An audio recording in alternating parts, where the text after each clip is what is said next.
मालिकेच्या आजच्या भागामध्ये आपण पाहत आहोत, अनिका जॉब शोधत असते. एका गृहस्थाला ती भेटते आणि म्हणत असते, हॅलो, तुमच्याकडे काही जॉब आहे का?" तेव्हा ते म्हणतात, "मीच जॉबलेस आहे." तेव्हा अनिका म्हणत असते, "युजलेस." असं म्हणून तिला समोर एक दुकान दिसतं आणि ते स्टेशनरीचं दुकान असतं. तेव्हा ती त्या दुकानामध्ये जाते आणि म्हणत असते, "एक्सक्यूज मी." त्यावर तिथले ते काका म्हणतात, "हां, बोला ना, काय हवंय तुम्हाला? तुम्ही इथे कामाला आहात का?" हां, ऑब्व्हियसली. तुम्ही इथे दिसताय म्हणजे तुम्ही नक्कीच इथे कामाला असेल. हे पहा, तुम्हाला काय हवंय? मला काही हवं नाहीये. मला तुमची मदत हवी. बोला ना, काय हवंय? पण मला एक गोष्ट सांगा, तुम्ही इथे काम करताय का? तुम्ही इथे जॉब करताय का? तर ते म्हणत असतात, "अहो, मी ह्या दुकानाचा मालक आहे." "हो का? मग मी कोण आहे तुम्हाला माहिती आहे? मी अनिका महाजन आहे." "अच्छा, मग त्याचं काय?" "हे बघा, मला ना जॉब हवा आहे. तुमच्याकडे जॉब मिळेल का?" "अहो, मला ना काय पाहिजे तुम्हाला सांगू का? मला ₹20,000 पगाराचा जॉब हवा आहे. मी तुमच्याकडे काम करते आणि तुम्ही मला महिन्याला ₹20,000 द्या." त्यावर इकडे ती व्यक्ती म्हणत असते, "अहो, तुम्हाला काही वेड लागले की काय? काम पण तुम्हीच ठरवता, जॉब पण तुम्हीच ठरवता, पैसे पण तुम्हीच मागता, पगार पण तुम्हीच ठरवता. काय चाललंय काय?" असं म्हणून लगेच अनिका म्हणत असते, तू कोणाशी बोलतोयस? तुला कळतंय का? मी अनिका महाजन आहे, अनिका महाजन. जर हे इथे माझ्या घरी कळलं ना, तर तुला काय होईल तुझं कळणार पण नाहीये." असं म्हणून ती त्याच्या कॉलरला पकडत असते. कॉलर पकडल्यानंतर इकडे अनिकाची चप्पल त्या फरशीच्या ह्याच्यावरूनच सटकते आणि ती पडणार तेवढ्यातच कमळी तिला सावरते. कमळी तिला म्हणते, "अगं अनिका, काय करतेस हे? अगं पडशील? थांब जरा." तेव्हा कमळीला इथे अनिका चिडते आणि म्हणत असते, "ए, ए, गावछाप, तू इथे काय करतेस? तुझी हिंमत कशी झाली इथे माझ्या वाटेत यायची?" त्यावर लगेचच तानिंगी म्हणत असते, "अरे रे रे! बाबूला ना बहुतेक ना इथून दुकानातून बाहेर काढलंय बाबूला." "हो ना? अगं, हे बघ, निंगे जरा शांत बस गं." "नाही, नाही." "अरे बाबू, काय झालं? आता तुला कसं वाटतंय? तुझी ही हाल झाली का?" असं म्हटल्यानंतर तरीसुद्धा कमळी म्हणत असते, "निंगे प्लीज जरा शांत बसणार आहेस का तू? प्लीज जरा शांत बस. आत्ता काही बोलू नकोस ना. अनिका, तू इथे काय करायलीस? आणि त्या दुकानदाराशी काय बोलत होतीस?" त्यावर आता अनिका म्हणत असते, चल हो बाजूला. तुला मी का सांगू? मी काही तुला सांगण्याशी अजिबात बांधील नाहीये, समजलं? तू हे मला सगळं का विचारतेस? तुला एक गोष्ट सांगू का? तुला ना असं ते काय म्हणतात ना, सावसूतपणाचा आवाणायचा आहे आणि शहाणं बनायचे वगैरे, वगैरे आणि दाखवायचे मी किती महान आहे म्हणून." त्यावर लगेच तानिंगी तिची नक्कल करत असते आणि म्हणत असते, "अरे रे रे! बाबूलाला दुकानातून बाहेर हाकललं वाटतं." त्या का तिच्यावर चिडते आणि म्हणत असते, "ए, गप गं! उगाचच माझी ॲक्टिंग करायची नाही हां. तू मला मला इथे कॉपी करतेस? तुझी हिंमत कशी झाली? मला कॉपी करायची आणि माझी ॲक्टिंग करायची? अजिबात नाही हां. हे बघ, मी आत्ताच सांगून ठेवते." त्यावर लगेचच तानिंगी म्हणत असते, "बघितलं? किती तो तोरा. काय म्हणतात ना, सुंब जळलं पण पीळ गेलं नाही तशी गत आहे हिची." आता आणि कमळी तिला थांबवण्याचा प्रयत्न करत असते. ती म्हणत असते, "निंगे जाऊ दे गं, कशाला उगाचच नादी लागतेस? नाही, नाही, ही माकडींना सुधारायचीच नाहीये कमळे. बघच आता मी हिला कसा धडा शिकवते." पण अनिका तर तोवर तिथून निघून गेलेली असते. तर इकडे दुसऱ्या बाजूला राजन आणि नयनतारा एका बिझनेसच्या डील संदर्भामध्ये डिस्कस करत असतात. तेवढ्यातच त्यांच्याकरिता कॉफी येते आणि त्या मावशीला दोघेसुद्धा थँक यू म्हणत असतात. "मावशी, उद्या ना आपल्याकडे खूप इम्पॉर्टंट गेस्ट येणार आहेत. तर मेनू काय आहे तो मी राधिकाला सांगून ठेवलाय. त्यानुसारच अगदी चविष्ट आणि त्याचबरोबर पौष्टिक जेवण तुम्ही बनवणार आहात. जे काही सामान आहे आणि जे काही नाही ते सगळं काही तुम्ही इथे राधिकाला सांगा आणि त्या पद्धतीने लिस्ट बनवा. ठीक आहे?" तेव्हा इकडे त्या मावशी म्हणत असतात, "हो, ठीक आहे." तेवढ्यातच आता इकडे नयनताराला तिच्या मैत्रिणीचा फोन आलेला असतो. म्हणजे मध्यंतरी जे काही इथे ऋषीकरिता एक स्थळ आलेलं होतं, त्या स्थळासंदर्भातच हा कॉल आलेला असतो. आता इकडे राधिका त्या कॉलबद्दल ऐकत असते. रिधिमाच्या आईचा कॉल आलेला असतो आणि त्या दोघी बोलत असतात. "हां, बोल ना, कशी आहेस?" "अगं, मी ठीक आहे, पण तुला एक गोष्ट सांगू का सगळ्यात महत्त्वाची म्हणजे इथे." "हां, रिधिमा ना 2-3 दिवसानंतर आता इंडियामध्ये येत आहे." "अच्छा, हो का? बरं, ठीक आहे. पण ऋषी आणि रिधिमाचं कॉन्टॅक्ट झालं असेल, तू नको काळजी करू." आणि तेव्हा मी ऋषीला सांगितलं होतं बोलण्यासाठी वगैरे. हे सगळं काही बोलल्यानंतर लगेचच रिधिमाची आई म्हणत असते, "अगं, नयनतारा असं काय करतेस? तुला माहिती का? इथे ऋषीने तिच्याशी काहीच कॉन्टॅक्ट केला नाहीये. आणि तेव्हा नयनतारा म्हणत असते, "काय सांगतेस काय? खरंच सांगतेस तू?" "अगं हो, नाही काहीच कॉन्टॅक्ट केला." आणि तेव्हा आपण पाहतो की आता तारा तिला समजावते आणि म्हणते, "बरं, बरं ठीक आहे. It's okay. तू नको काळजी करू आणि तू एक गोष्ट लक्षात ठेव. मी नक्कीच ऋषीशी ह्या सगळ्या गोष्टीशी बोलेल आणि ऋषी लवकरच भेटेल बघ." आता आपण पाहतो की इकडे नयनताराने फोन ठेवलेला असतो आणि तेव्हा ती लगेचच ऋषी, ऋषी म्हणून आवाज देत असते. तेव्हा इकडे नयनतारा म्हणत असते, "काय करायचं ह्या मुलाचं? हा मुलगा थोडंसुद्धा ऐकायला तयार नाहीये. काय करू?" असा इकडे ती विचार करत असते. तेव्हाच ऋषी, ऋषी म्हणून जोरात आवाज देते आणि तेव्हा सगळेजण घरातली मंडळी जमा झालेली असतात. सतीश, रोहित, राधिका त्याचबरोबर ऋषी तिथे येतो. ऋषी आल्याबरोबरच म्हणत असतो, "काय झाले आई? एवढ्या जोराजोरात ओरडण्याचं कारण काय?" त्यावर लगेचच ती म्हणत असते, "काय झाले असं विचारतोयस तू मला? अरे तुझी हिंमत कशी झाली? मी तुला सांगितलं होतं रिधिमाला बोल म्हणून, रिधिमाशी कॉन्टॅक्ट कर, तिच्या कॉन्टॅक्टमध्ये राहा म्हणून. पण तसं तू काहीच केलेलं नाहीयेस. का असा वागतोयस तू? तू असं वागायचंच ठरवलं आहेस का की आई आणि बाबांचं काही ऐकायचंच नाही म्हणून?" त्यावर ऋषी म्हणत असतो, "नाही आई प्लीज असं का म्हणतेस तू? हो अगदीच बरोबर बोलत आहे मी. तुला मी रिधिमाचा नंबर दिला होता आणि तिच्याशी कॉन्टॅक्ट कर म्हणून ह्या सगळ्या गोष्टी सांगितल्या होत्या. मग तरीसुद्धा तू असं का वागतोयस? मला कळत नाही." त्यावर लगेचच ऋषी म्हणत असतो, "आई प्लीज." "अगं काय? काय हे? नाही मला तिच्याशी बोलावंसं वाटलं काही, नाही मला तिच्याशी भेटावंसं वाटलं काही, तर ह्या सगळ्या गोष्टीमध्ये इथे माझी काय चूक आहे? तू असं का बोलतेस हेच मला समजत नाही." त्याचबरोबर सतीश म्हणत असतात, "हे बघ नयनतारा प्लीज जरा शांत हो." त्यावर लगेचच आता इकडे नयनतारा म्हणत असते, मी अजिबात शांत होणार नाही." "का आणि कशी मी शांत होणार आहे हे काही समजेल का मला?" कारण ह्या मुलाला इथे मला पुन्हा जी काही इथे रोहितनी चूक झालेली आहे, रोहितने जी काही चूक इथे केलेली आहे, ती चूक मला इथे पुन्हा करायची नाहीये आणि मला ती घडवून सुद्धा आणायची नाहीये. त्यामुळे मी ह्या मुलाला इथे स्पष्टपणे सांगितलं होतं, काही जरी झालं तरीसुद्धा त्या रिधिमाशी भेट, तिच्याशी कॉन्टॅक्ट कर, तिच्याशी जवळीक साधण्याचा तू प्रयत्न कर. पण ह्या मुलाने मात्र तसं काहीच केलं नाही आणि उलट हा आईलाच उलट उत्तरं देतोय. त्यावर ऋषी म्हणत असतो, "आई बाद झालं. मी अजिबात कोणत्याही मुलीला भेटणार नाहीये आणि प्लीज हे बघ मला त्या रिधिमाशी अजिबात काहीच संपर्क ठेवायचा नाही." त्यावर आता इकडे नयनतारा म्हणत असते, "मग मला सांग नेमकं तुझ्या मनामध्ये आहे तरी काय? ऋषी काही जरी झालं तरीसुद्धा इथे मी ठरवेल आणि मी सांगेल त्याच मुलीशी तुला लग्न करायचं आहे."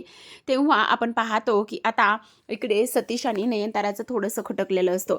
नयनताराने स्पष्टपणे सतीशला सांगितलेलं असतं, "सतीश प्लीज ह्या सगळ्या गोष्टीमध्ये अजिबात तुम्ही पडायचं नाही.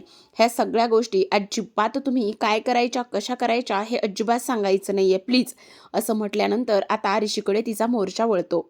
नयनतारा म्हणत असते, "ऋषी काही जरी झालं, तू कितीही तुझ्या मनात असो अथवा नसो, काही जरी झालं ना तरीसुद्धा मी सांगेल त्याच पद्धतीने इकडे तुला तिला भेटायचं आहे. काहीही असो, समजलं तुला?"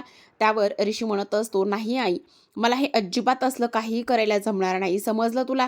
त्याचबरोबर आपण पाहतो की इकडे राधिका हे सगळं काही ऐकत असते. राधिकाला तर खूप जास्त वाईट वाटत असतं. ती एका गोष्टीचा विचार करते की हे सगळं असं व्हायला नकोय. कारण इथे आता नयनताराने स्पष्टपणे विचारलेलं असतं की "तुझ्या मनामध्ये कोणती एखादी मुलगी आहे का? असेल तर तसं तू सांग." आणि तेव्हा ऋषी मात्र काहीच बोललेला नसतो. पण ऋषी म्हणत असतो, "हे बघ आई, मला आत्ता ह्या सगळ्या गोष्टीमध्ये पडायचं नाहीये आणि तू सुद्धा आता इथे मला ह्या सगळ्या गोष्टी करायला भाग पाडू नकोस. प्रत्येक वेळी इथे तू सांगशील आणि तेच मी करेल असं अजिबात होणार नाही." असं म्हणून ऋषी आता तावातावानंच बाहेर निघून जातो. ऋषी तावातावानेच बाहेर निघून गेल्यानंतर नयनतारा म्हणत असते, "सगळ्यांनी एक गोष्ट लक्षात ठेवायची, या घरात आणि ऋषीची बायको म्हणून माझ्याच पसंतीची सून येणार आहे आणि इज दॅट फायनल." असं म्हणून ती निघून जाते. तर आता दुसरीकडे आपण पाहतो की कॅन्टीनमधला सीन असतो. आता इकडे अनिका थकून भागून कॅन्टीनमध्ये आलेली असते. ती विचार करत असते, "काय करू? मला तर खूप टेन्शन आले." तेवढ्यातच बंड्या तिथे असतो आणि बंड्या तिथे असल्यानंतर तो म्हणत असतो, "बापरे! काय दिवस आलेले आहेत. एवढे सगळे असे दिवस कोणावर तरी येतील ही मात्र मी गोष्ट इमॅजिनच केली नव्हती. हे सगळं काय आहे?" असा सुद्धा इकडे आता तो विचार करत असतो. तेव्हाच आपण पाहतो की इकडे बंड्या गाणं म्हणत असतो. तेवढ्यातच कॅन्टीनचे मालक म्हणत असतात, "काय झाले? कोण एवढं सगळं काही बोलत असतं?" तेव्हा लगेचच आता अनिका इकडे-तिकडे वळून पाहते आणि वळून पाहिल्यानंतर तिला जो काही भिंतीवर हेल्पर नावाचा कामगार पाहिजे किंवा हेल्पर नावाचा जो बोर्ड आहे तो लावलेला दिसतो आणि तो बोर्ड दिसल्यानंतर आता ती म्हणत असते, "वॉव! आजी काय म्हणायची ते? काय ते काळात कळसा गावाला काय काय असू दे, व्हॉटएव्हर जे काही असेल ना ते असेल." आजी म्हणायची ना, तर प्रेक्षकांनो तिला काय म्हणायचं असतं, "काखेत कळसा आणि गावाला वळसा" असं म्हणायचं असतं. पण तिला काही ते वर्ड्स व्यवस्थित आठवत नसतात आणि तिला ते वर्ड्स व्यवस्थित न आठवल्यामुळे आता ती म्हणत असते, "असू देत, इथेच माझ्याजवळच जॉब आहे. मग माझ्याजवळच जॉब असल्याकारणाने मी हा जॉब नक्कीच इथे करू शकते ना, मग काय प्रॉब्लेम आहे?" असा इकडे ती विचार करते. त्यावर लगेचच ती त्या ओनरशी बोलायला जात असते. पण परत मनामध्ये विचार करते, "नाही, नाही, नको, नको. जर मी आता ह्यांच्याशी बोलायला गेले आणि ह्यांच्याशी बोलायला गेल्यानंतर जर इथे असणारे सगळ्यांनीच मला चिडवलं तर कॅन्टीन गर्ल म्हटले तर त्यामुळे नकोच. मी ना एक काम करते, काही जरी झालं ना तरीसुद्धा नाहीच, मी ह्या सगळ्या गोष्टीमध्ये पडतच नाही." पण त्यानंतर परत विचार मनामध्ये येतो, बदलतो थोडासा विचार बरं का. ती म्हणत असते, "पण काय फरक पडत आहे त्याने?" मी काय म्हणते, "जर मी इथे जॉइन झाले, तर कोणाला काय फरक पडणार आहे? मी तर इथे गुड गर्ल बनण्याचा प्रयत्न करते ना आणि मी चांगली बनण्याचा प्रयत्न करते ना, त्यामुळे मी हा जॉब केला तरी काही फरक पडणार नाही. मग इथे ऋषीला सुद्धा छान वाटेल.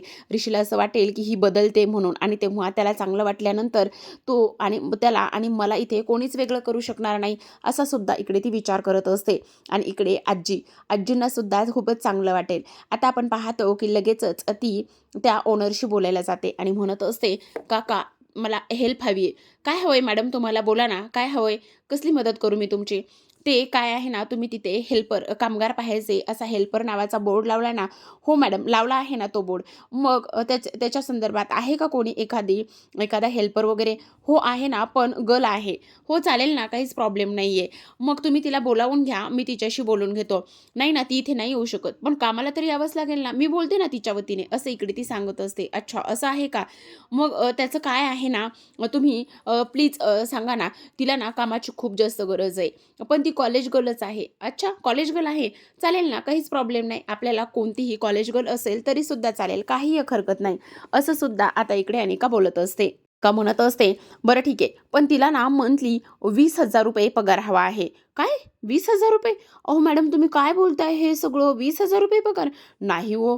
अहो इथे नाही देता येणार एवढा पगार." "अहो हो काका प्लीज ₹20,000 पगार हवा आहे तिला." असं म्हटल्यानंतर आता आपण पाहतो, की अनिका ह्या सगळ्या गोष्टी इथे सांगण्याचा प्रयत्न करते आणि अनिकाने ह्या सगळ्या गोष्टी इथे सांगितल्यानंतर ती म्हणत असते, "काका तुम्ही नाही म्हणू नका बरं. प्लीज तुम्ही हो म्हणा, कारण खूप कामाची गरज आहे तिला. ₹20,000 ची गरज आहे."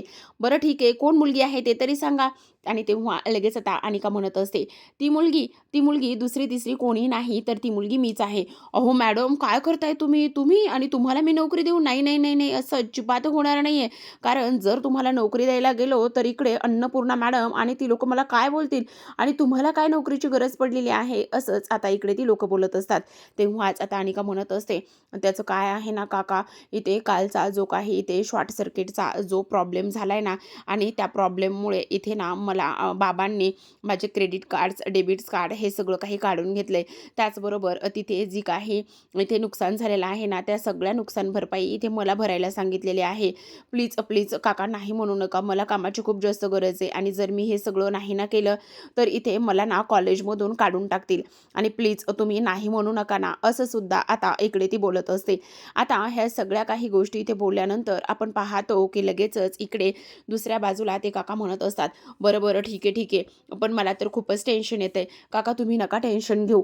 असं आता इकडे ती बोलत असते. त्याचबरोबर प्रेक्षकांनो आपण पाहतो, की आता इकडे तिला नोकरी मिळाली, आनंद झालेला असतो आणि उड्या मारतच बाहेर निघून जाते. तेव्हा तिथे बंड्या येतो आणि बंड्या म्हणत असतो, "अहो काका तुम्ही काय केले हे? त्या मुलीला नोकरी दिली तुम्ही. अहो ती मुलगी तुम्हाला नाही माहिती साधा घरी एखादा ग्लाससुद्धा इकडे-तिकडे करत नाहीये आणि त्या मुलीला तुम्ही नोकरी दिलेली आहे. असं तुम्ही नको करायला पाहिजे होतं." असं इकडे बंड्या म्हणत असतो. "अहो माझ्या बहिणी कमळी आणि निंगी नेहमी जातात त्यांच्या घरी आणि तेव्हा ती कशी आहे हे सगळ्यांना माहिती." त्यावर ते काका म्हणत असतात, "काय करणार आहे आता? पर्याय नव्हता माझ्याकडे. त्यामुळे इथे द्यावंच लागलं मला नोकरी." तर आता आपण पाहतो, की इकडे बंड्या म्हणतो, "बघा बाबा तुमचं तुम्ही. मला तर खूपच भीती वाटते." तर दुसऱ्या बाजूला अंगी आणि कमळी घरी हॉस्टेलच्या खोलीवरती निघालेले असतात. तेव्हाच वाटेवरती आता इकडे कमळीला एक आई तिच्या छोट्या मुलीला भरवताना दिसते आणि हे हा सीन पाहिल्यानंतर आता कमळीला ते सगळं दृश्य इथे आठवतं. कशा पद्धतीने सरू इथे कमळीला घास भरवायची आणि त्याचबरोबर आबाबरोबर आणि इकडे सरूबरोबर घालवलेले क्षण तिला आठवतात. आणि तेव्हा लगेच आता निंगी म्हणत असते, "काय गे कमळे, कुठे हरवलीस? काय झालं?" त्यावर कमळी म्हणत असते, "नाही गं, काही नाही. पण एक गोष्ट सांगू का? आज ना मला आईची खूप आठवण येते."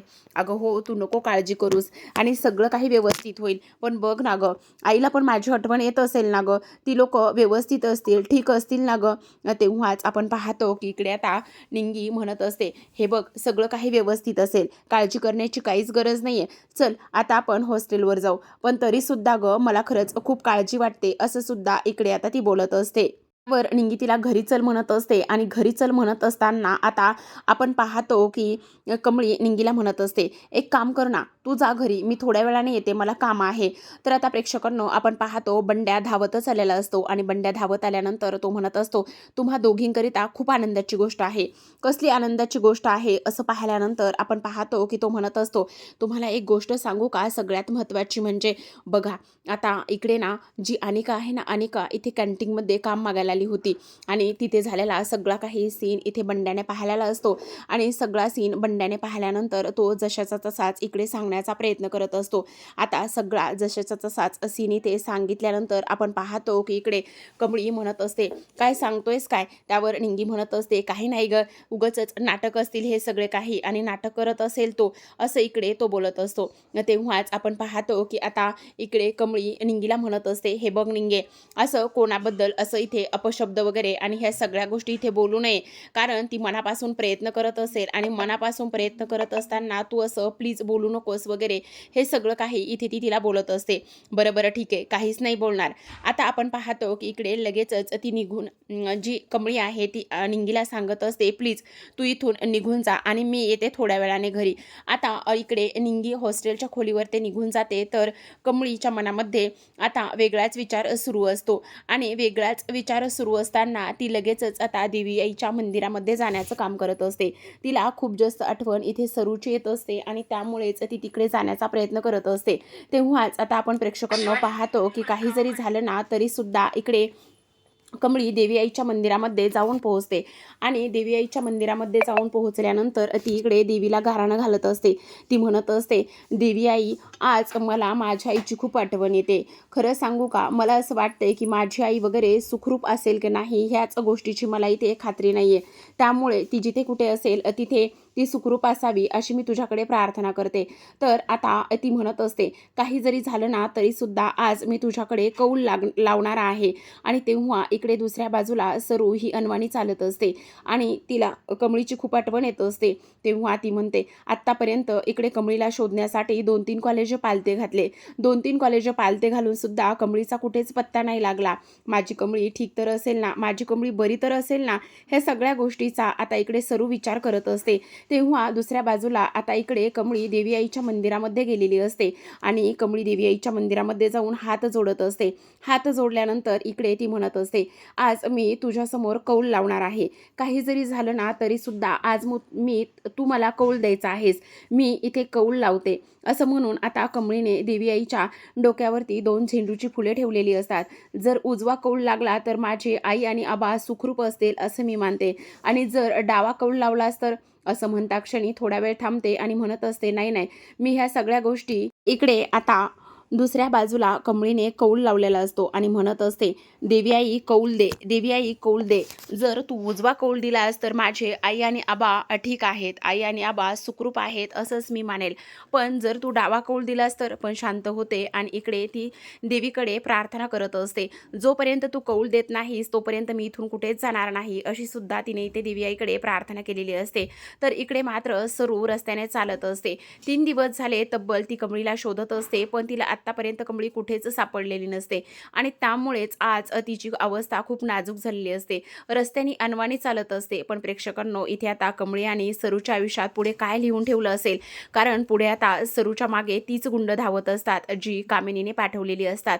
धावता धावता सरू मात्र एका मोठ्या गाडीसमोर येऊन पडते. आता ती गाडी कोणाची असेल, राजांची का ऋषीची असेल, हे उद्याच्या भागामध्ये आपल्याला पाहायला मिळणार आहे. कमळी इकडे देवाकडे प्रार्थना करत असते, "देवी आई कौल दे, देवी आई कौल दे. माझी आई आणि आबा ठीक ठीक आहेत का नाही हे मला तू सांग. काय वाटतं प्रेक्षकांनो, कोणाच्या घरी जाईल आपली सरू? भेटूयात उद्याच्या भागामध्ये, जाणून घेऊयात. पाहत राहा कमेंट.